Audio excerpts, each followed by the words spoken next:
Oh, hey guys! Welcome to another episode of the 1964 TR4 that we're working on in the Rusty Beauties garage on the Rusty Beauties channel in the Rusty Beauties world. We are really close to starting the engine, but we want to wait for Mr. Chef Tash to show up in 2 days from now. So that gives me a good opportunity to do some other stuff on the car before. I was gonna just put the downpipe, maybe this downpipe, and start the engine this way. But now that we have time before we start the engine, we can change the exhaust. And if you remember, I mentioned before, we bought a stainless exhaust system from Moss Motors. Let's unpack it and see if we have everything that we need. So we have a muffler and another muffler and the downpipe and 2 exhaust clamps. Why 2? So looks like it is a little different than the old one. This pipe is much longer, nice and shiny, eh? Too bad it's going under the car.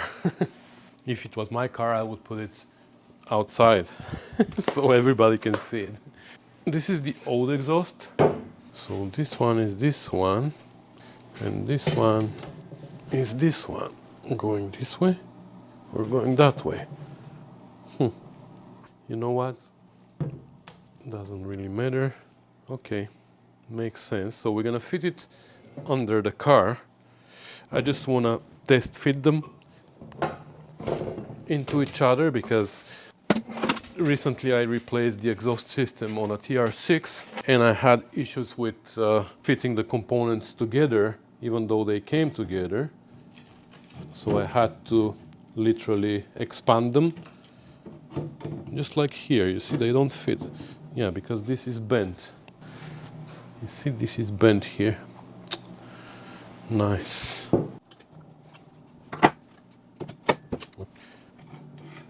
That's pretty loose.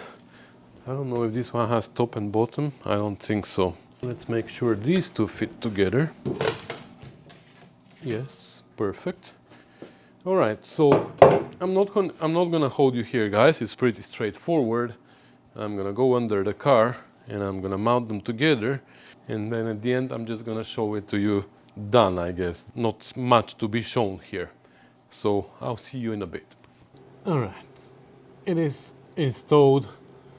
I needed to use some of the old clamps because the 2 that they sent are only for the joints, but also here at the end, for example,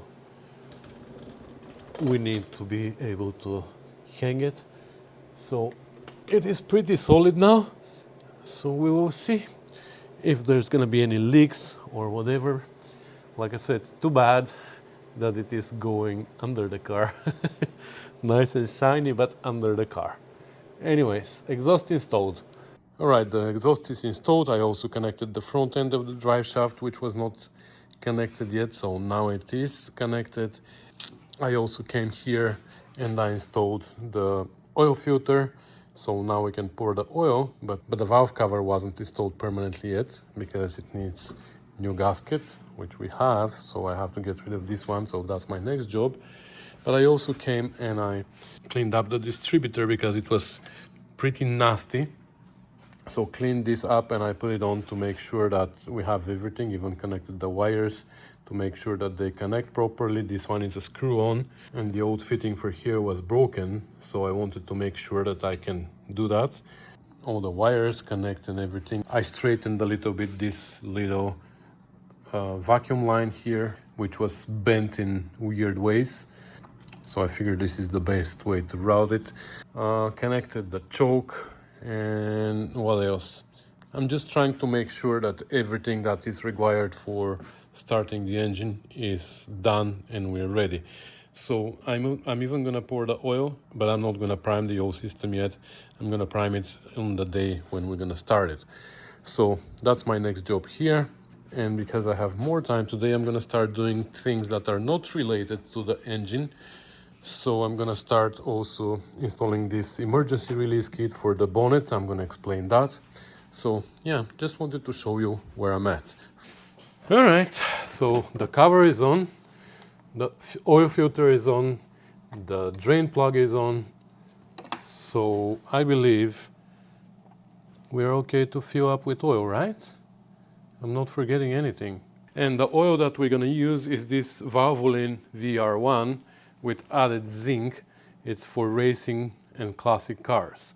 So the zinc helps with the tappets and the camshaft, flat tappets and camshaft. It reduces the wear and tear on them. So that's why I love this oil, 20W50 VR1 by Valvoline. I'm not affiliated with Valvoline, unfortunately, but I'm open to offers. So what we're gonna do is we're gonna put 4, like we're gonna see on the dipstick, we're gonna put 4.5 quarts. I think it takes about 5, but now the oil filter is empty and everything. So we're gonna check on the dipstick. Let me start pouring it actually. So we're gonna check on the dipstick and see when it's full. And then tomorrow or the day after tomorrow, when we are actually starting the car, after we prime the oil system, we're gonna check again the dipstick and we're gonna top it up because I'm sure that it's gonna take a little bit. Let's see if it is gonna start leaking right away. We're hoping not.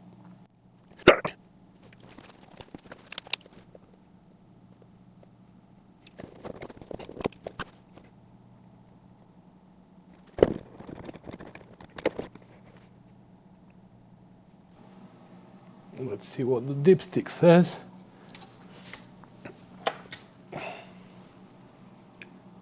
Ooh, it requires more, a lot more. Wow. How much does it take? I'm not sure. I don't remember. All right, so we went all in. I have more, don't worry. If it's more than 5 quarts, I have more, but I don't recall putting more than 5 quarts in an engine, in a Triumph engine. Maybe I'm wrong. Doesn't really matter. Okay, we're gonna let it settle because now it's all over the engine. So we're gonna let it settle, and if we have to, we're gonna add more, no problem. So let's do this little thing here. Okay, so we got this emergency release kit for the bonnet, and it comes without any instructions, but it's kind of self-explanatory. So if you look at the latch here, when you pull inside on the cable, that's what happens here. This lever moves like this, and here in the hole, you see how it opens and allows for the pin on the bonnet to come out. But also, as this is moving on that side, also this is moving here. You see? So the idea is, I guess, that's why this is bent like that, to mount this here. We're gonna drill a hole here, and then by pulling this down, it's gonna pivot on this bolt, and it's gonna pull this in this direction, and it's gonna release. And how we're gonna pull it down, how we're gonna pull this down is with this wire. So I guess this hooks up at the end right here, and you drill a hole down there, and you pull it down. And they even give you a grommet for that, and they give you a sleeve that goes through the lever, and then with 2 washers on both sides you create a hinge or a pivot. And when you tighten with the bolt, because this sleeve is wider than the thickness of this lever, it's not going to be compressed. So the only thing we need to do is to drill a hole there. We will see where. I'm gonna go inside and see where is the best place, because that's under the glove box. But we're gonna drill a hole there. So there it is. I explained it, so now I'm just gonna go and do it on my own. You don't need to be here. So there's an existing hole here, and I thought that maybe that's what they want to use, but it doesn't fit here. It doesn't work. So we're gonna have to drill our own hole somewhere here. There you go. So a washer, the lever, the sleeve, another washer, and then we're gonna put it inside the hole, and we're gonna tighten the nut on the other side.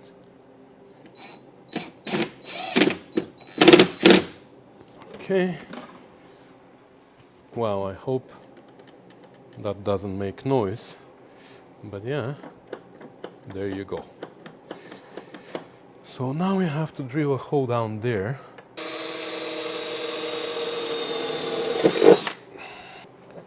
Now we're gonna put our grommet there. And now let's see if this is gonna work the way we wanted it to work. Ha ha ha. Elin, you're stupid. Unless this is gonna work like this, but then how are we gonna put it down there? Well, I guess you were yelling at the screen, but I didn't hear you, I'm sorry. This is the last thing to be installed, right? The lever, because we can't assemble it otherwise. So first we need to push this through, then hook it up to the lever, and then we can put it in. Okay. Perfect. All right, let's test it with the bonnet now. Where's the bonnet? We don't have a bonnet. Well, let me check the oil again then. Okay, we definitely need more oil. So we're gonna top it up. All right, so that's 5.5 quarts then. And we're gonna leave half a quart to top it up after we prime the oil system. Now we can close this and blow these shavings from here.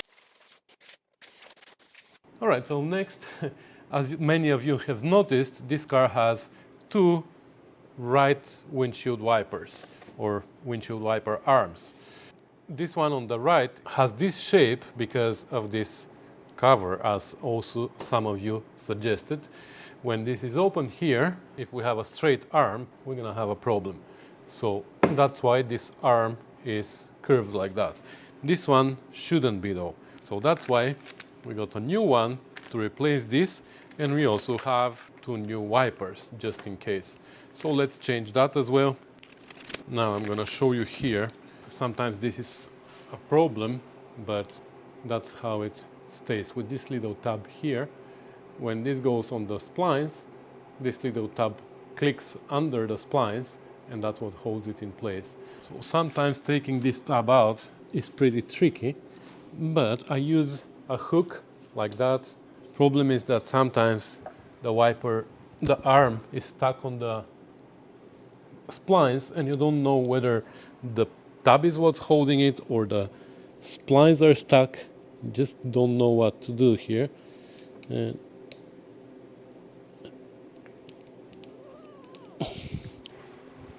I can use one of these too. You're probably not gonna see anything, but this is to try to pull the arm up while I'm pulling on the tab. And okay, I think it moved. Yeah, the tab is now out of the splines, but it's still not coming out.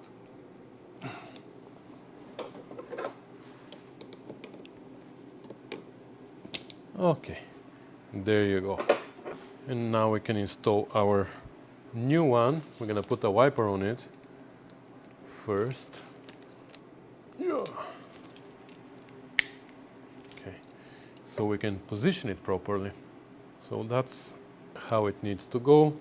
Now we need to straighten it. Okay, this is also tricky because it's either up or down, but it doesn't want to stay in the middle where you actually want it, so you can position it properly.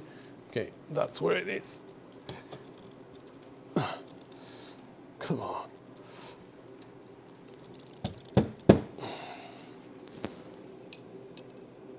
Okay, now I'm gonna tap it gently so it can go all the way in. Okay, now it's locked. There you go. That's better, isn't it? Now let's change the other wiper as well.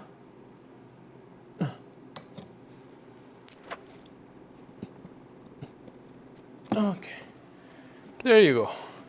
Another project completed.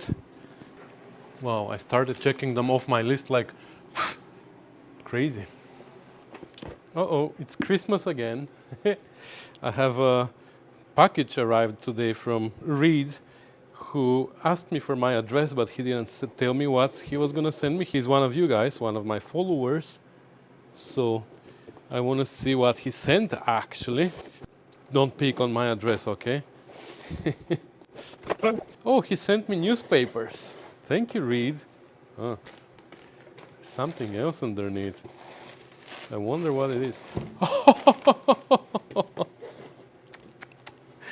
You see, I just did that yesterday or 2 days ago. I installed the steering rack. So you remember the...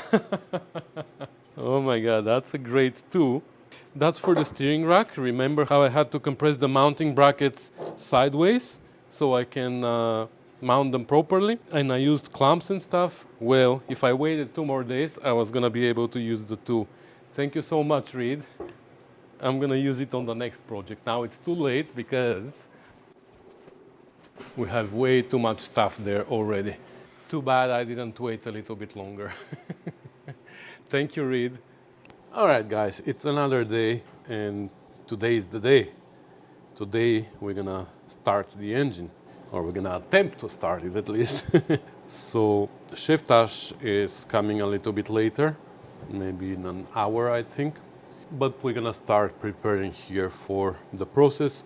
So I bought 2 plugs, one for here. Like we said, this car doesn't have heat. The owner doesn't want it. He owns the car for 30 years and he said that he never ever felt the need for heat. So we're just plugging it in. The simple reason is because the hoses were missing when the car came. The heater wasn't connected. Maybe there was a reason why it was disconnected. So we don't know what's the situation with the heater inside. Might be leaking, might be a problematic thing. So we don't want to deal with that. Also, the pipe that was coming this way had a problem here on this side, and it was patched with a piece of hose. So I didn't want to reuse it, and there was no point of buying a new one since it wasn't needed. So we're just plugging this hole, and we're gonna plug the one on the water pump as well, and forget about it.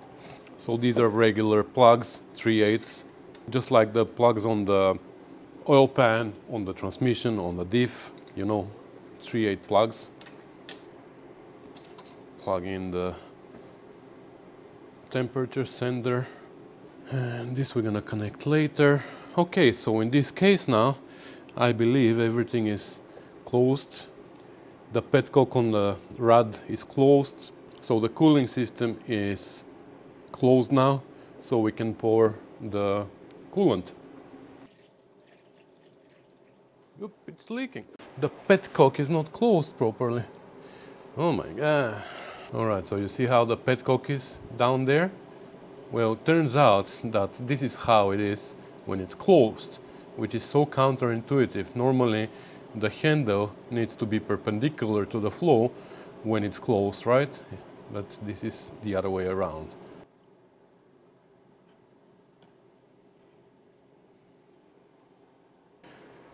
Well, this extension is so nice because now this looks like, well, it's not the highest point of the cooling system, but it's almost.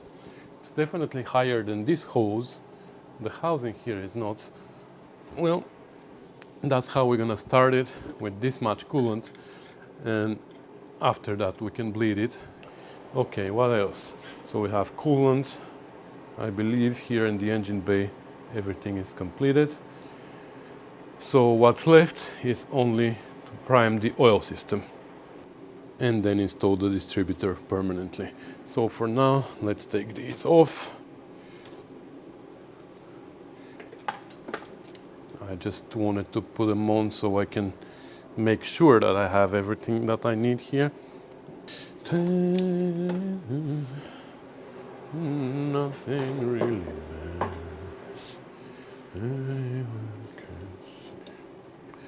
So we're gonna take the pedestal off. So if you remember here, there was a procedure that we went through to determine how many gaskets to put here, which affects the end play of this gear. And We made sure that there's no preload on it, so we determined that we only need one gasket. And also I showed you how to position correctly this gear, which is, let me turn the engine a little, which is like that, I believe, with this slot pointing to this first tube here for the push rod and the slot for the woodroof key pointing outwards. So we're gonna have to go through the whole procedure again after, which is fine. So the idea here is now to prime the oil system. We need to remove this gear with its shaft, because this gear drives the oil pump. So you see this slot here engages with the oil pump, and this shaft is turned by this gear, which is driven by the camshaft over there. So that's how it turns. And it turns counterclockwise. So what we're gonna do now is, instead of this shaft, we're gonna put something like a screwdriver there, and with a drill, we're gonna drive it counterclockwise in order to turn the oil pump, and the oil pump can prime the whole oil system inside, right? So let's see how that's gonna work for us. Here I have an old screwdriver without a handle. So if we put it there, there you go. It engaged with the oil pump now, so we can turn it. Perfect. Let me put it on a drill though. So again, counterclockwise, don't forget. And we're gonna put a piece of cloth there, so because it's gonna splash for sure. It was gonna be nice if it was longer. This screwdriver, I believe I had a better one somewhere, but I can't find it. And you're gonna, you feel it. Initially it starts running dry and it spins easy, but once the oil starts pumping in, then you feel the difference. Okay, we have a clutch here, so we're gonna put it in direct drive, the drill.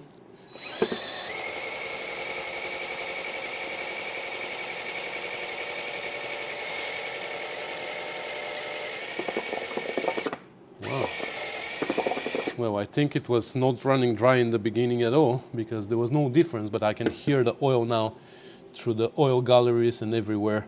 I can hear it like going. Do you hear it?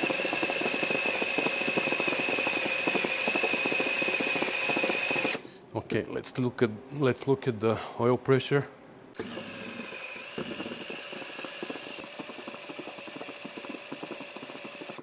All right.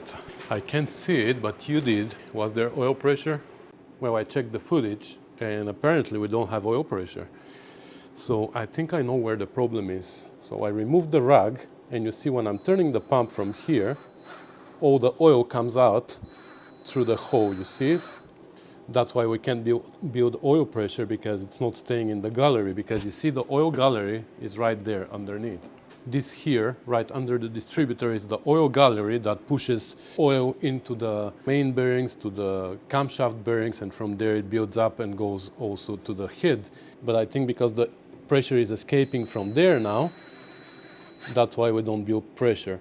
So what I'm gonna do is I'm gonna take the original shaft and I'm gonna spin that. So I used to have a 3/8 extension like this, with which I ground at the front to look like this shaft, but I can't find it. I also have one with a slot here, which is the negative of this one. That's for TR6, but for TR4 it's this way. So I can't find my extension, and I don't want to ruin another one, so I'm just gonna try to grab this shaft with my drill. Okay, we're gonna try that gently. Also the woodroof key is here, but it is pretty well stuck there, so it's not gonna go anywhere. Again, reverse.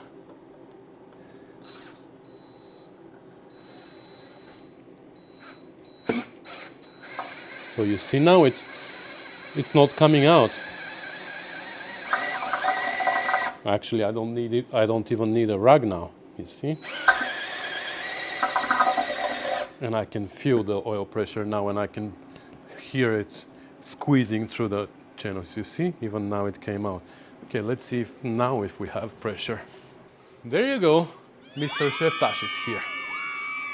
And he also has a Coke already. He's gonna lubricate himself as well. They put new labels on the VR1. Yeah, they changed the label, but it's the same oil. Yeah. Yep. Okay, so let's do a test with the shaft now. Mr. Chef Tash is gonna tell me if it is building pressure. Yeah.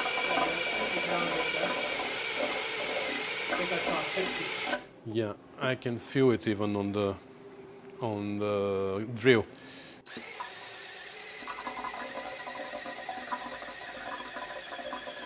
So I'm just gonna keep doing that. I think I need to replace my battery, but I'm gonna keep doing that for another 3-4 minutes, I guess.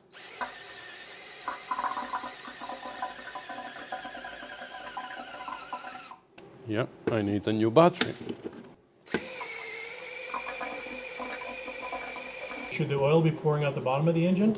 Yeah, that's how they are designed. This is Triumph. Kidding. Don't forget. I didn't even get a reaction.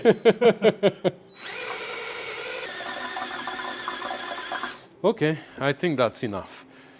So next I'm gonna assemble here the distributor, the drive gear. I'm not gonna go through the whole procedure again. I explained it in one of my previous videos. So I'm gonna put a link here if you wanna see how to position it. I might show it to you when it is positioned. But anyways, we're not gonna go through that. I'm gonna do it on my own, and then we're gonna, I guess it's time to start the engine. All right, so the gear is installed again. We are at top dead center. I asked David to put his thumb here. He scared me. He said that there was no pressure, but apparently we found the power stroke top dead center of the first cylinder, and I positioned the gear. So again, that's the position with this slot pointing more or less towards this tube for the push rod, and with the channel for the woodroof key towards this side. So that's the position now. I'm going to put one gasket because we determined that with the special procedure for the end play for the gear in one of the previous videos. So we know that there's only one gasket there. I'm going to put it on, then the pedestal, and then the distributor, and we're going to be ready. All right, so the distributor is installed and it's still loose, so we're going to have to do the ignition timing pretty much like very roughly, just so it starts, and then we're gonna adjust it more. But to do the ignition timing roughly, we're gonna set the top dead center at more or less something like 6 degrees before top dead center, so somewhere here. A little bit before top dead center. I'm just guesstimating that this is 6 to 10 degrees, something like that. Now, as you can see, the rotor is pointing to cylinder number 1, so that's perfect. All right, I can't find my test light, so I decided to turn the ignition on, and I can go just with the spark. You can see the spark, how it's sparking when the points open. Hold on.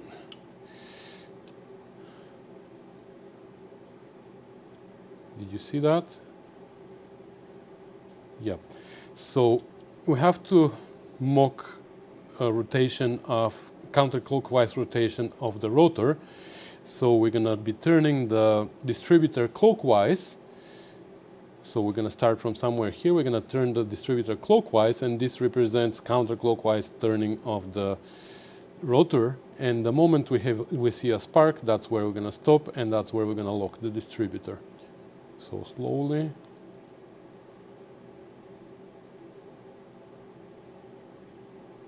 That was very small spark.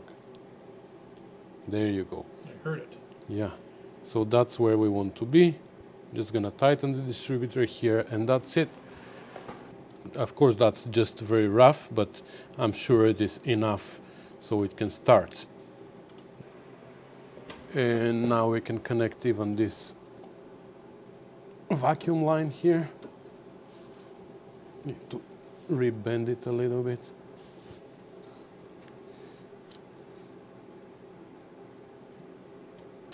Now we can put the cap on.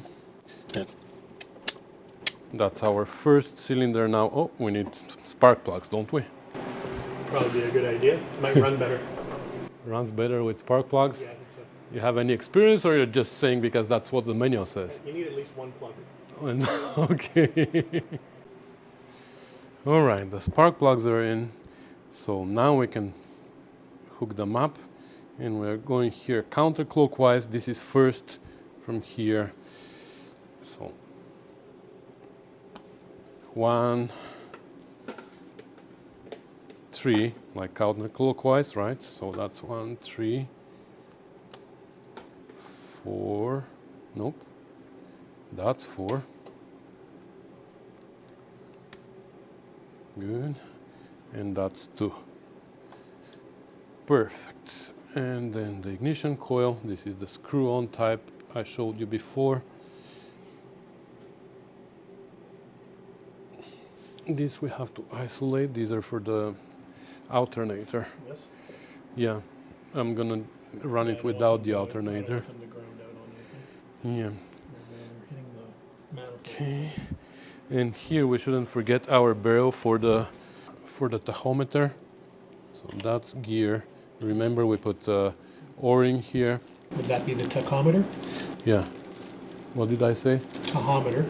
But that's, Tachometer. that's Okay. just your Bulgarian. Yeah, that's the Bulgarian pronunciation. I'm sorry. And this is a screw with a special end here. A set screw. Okay. Okay, that's important because we need a tachometer. Okay. Because we need to run it at what, 2500 RPM? 2000 to 2500. Okay, for half an hour. 20 minutes, yeah, at least. 20 minutes at least. Okay. To build up, to break in the new camshaft and tappets. So we need a tachometer. Okay. So now that we primed the oil system and it's saddled, the oil already saddled, let's see what the level shows. It's very low, so we need more oil. Wow, that's like 6th quart. This is 5.5 quarts inside already. Never knew that it takes so much. Can it be more than 6 quarts? Well, you've got the spin-on oil adapter now too, right? You have the spin-on oil? Yeah. So usually I'll take a little bit more oil than that. Yeah, and the filter is huge. Yeah. We're gonna check it after again. After we run it. Might top it up. Now it's to the lower mark, but I'm sure it's gonna drain down a little bit. So we're gonna run it like this for now, and then after we run it, we're gonna check it again later. Yeah, there's extra seals there. All right, I think we are ready to start it. We're just running final checks here with David in case I forgot something.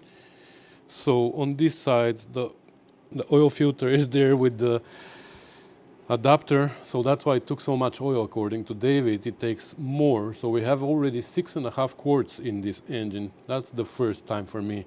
So much oil going into one engine, but whatever.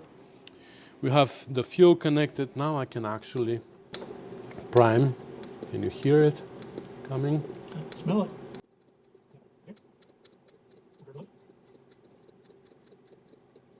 Okay, so now the fuel system is also primed, the oil system is primed, the distributor is positioned properly, it is timed. We already saw that we have spark, so we had spark on the points, but that should give us spark also on the spark plugs, hopefully. Battery's a little bit low. Battery is a little bit low, but we're gonna hook up the charger now because we want it to stay running for a while.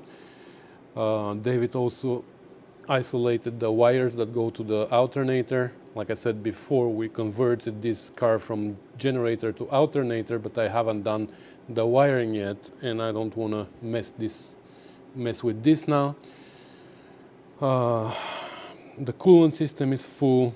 I actually forgot to tighten one clamp here, so I went and I checked all the clamps now. They are all tight.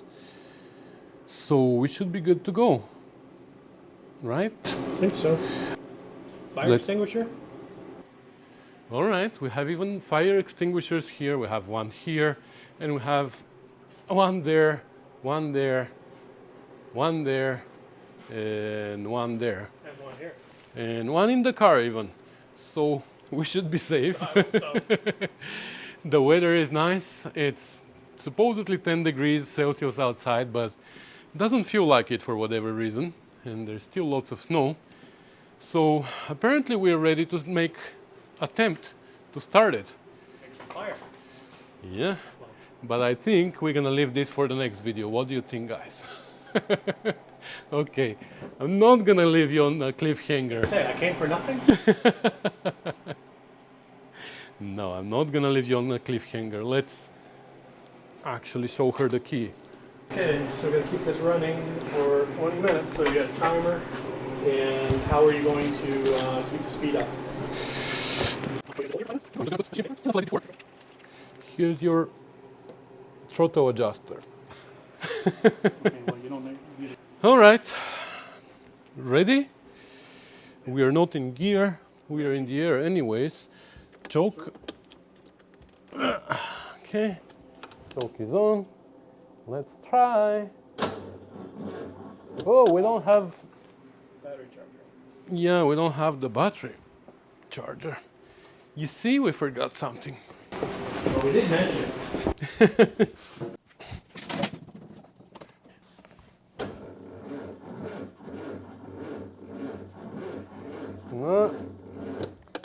Elin, I should have charged the battery earlier. Do you have the trailer battery? Yeah, I'm gonna go bring it.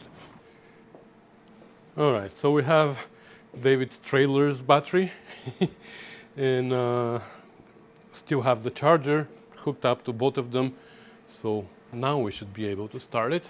Yeah. Second attempt, the choke came back.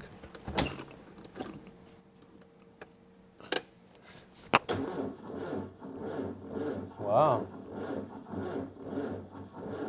Or the starter is. We had problems with the starter before, and I thought it was the battery, but might be the actual starter is not really good. Because now with two batteries and the trailer one is charged. Okay, give it a second. You're getting a bit of smoke out of here. Off of this solenoid or whatever. On the solenoid, maybe it's not getting. Oh, yeah, it's super hot, so it's not making good contact there. Okay. All right. So what we had here, a loose connection on the battery, a loose connection on the solenoid there, loose connection on the ground strap here, from the battery directly to the body. So let's see. I know for a fact that the strap from the body to the engine is good because I cleaned that when I mounted it. So next attempt.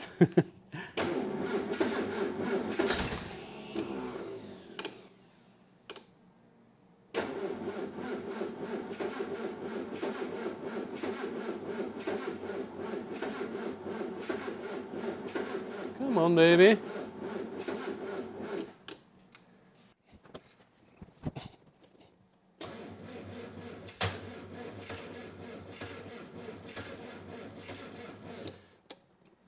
Let me turn a little bit the distributor. So a little bit of delay. A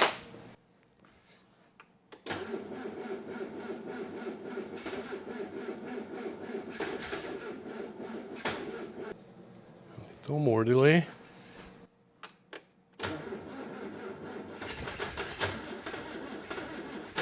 Come on, baby.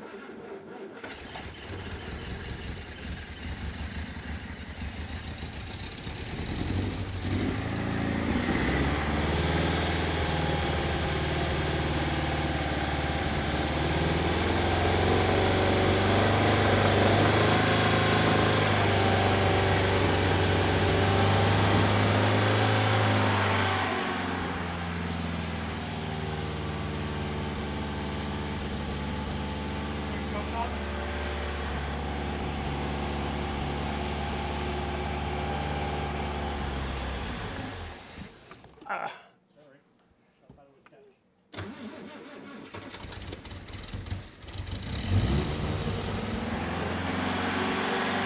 it warm up like this for a while. What do you want for RPM? That's 35. 25? 35. That's 30. Okay, there. Ah! A little bit higher. Keeps rising. That's 3,000. That's fine. Is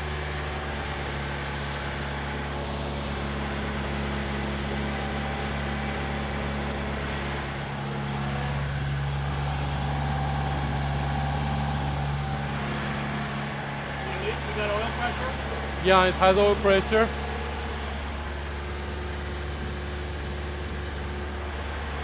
I don't see any leaks over here. Yeah, so far so good.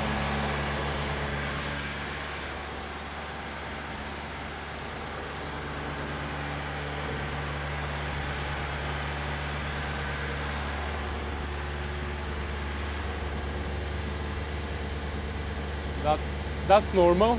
We're not charging right now, but we have oil pressure. How come the temperature is so high already? The temperature is already at temperature. How is that possible? Background? Unplug your sender or unplug it and see what your gauge reads. Unplug it entirely and see what your gauge reads.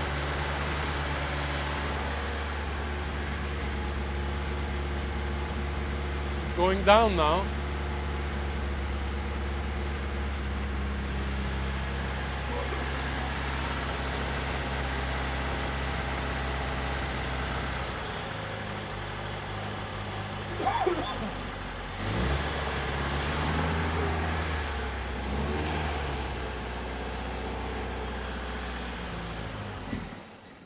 No, Yeah. run without choke.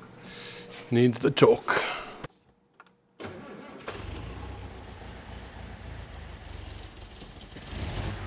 Just put the paper there.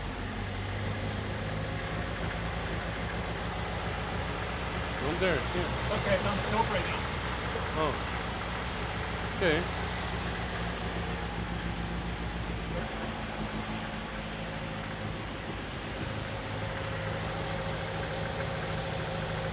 Now it opened. So the temperature here is showing like crazy.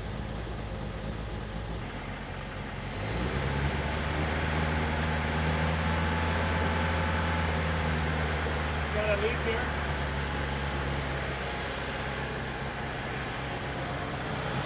On the other side.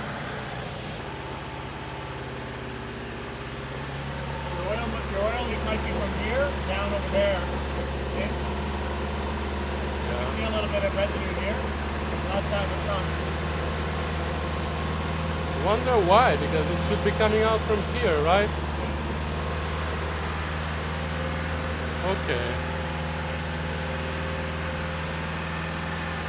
Alright, it's been about 20 minutes and we're gonna run it for another 5 and we're gonna turn it off.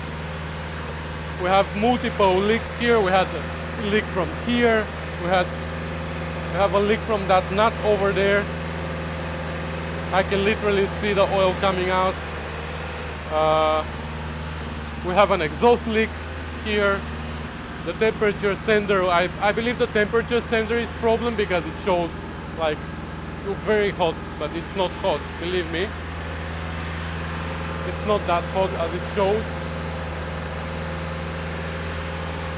So anyways, we're gonna run it for another 3-4 minutes and we're gonna shut it off.